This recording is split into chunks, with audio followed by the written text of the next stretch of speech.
ঢাকের আওয়াজ বলেই দিচ্ছে আর কিছুদিন পরেই বাঙালিদের দুর্গা উৎসব। আর তারই মার্কেটিং করতে আমি আর আমার বন্ধু চলে গিয়েছিলাম চুঁচুড়া বাজার, কলকাতা। আমি তো এসে এখানে অবাক হয়ে গেছি, কারণ এখানে কিন্তু অনেক অনেক নিউ নিউ কালেকশন ছিল। কুর্তি ছাড়াও কিন্তু তোমরা এখানে আসলে থ্রি পিসের সেটও পেয়ে যাবে। আর কুর্তি কালেকশনগুলো কিন্তু মোটামুটিভাবে ভালোই লেগেছে।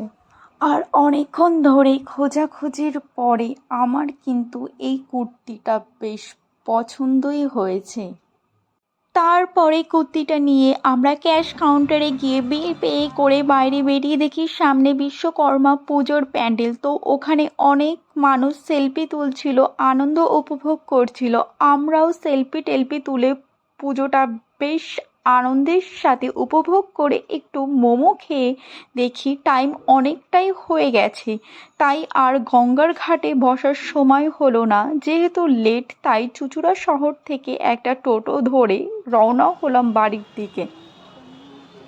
সো গাইস, আমার এই ছোট্ট ভিডিওটা তোমাদের সকলের কেমন লাগলো কমেন্ট বক্সে কিন্তু জানাতে ভুলো না।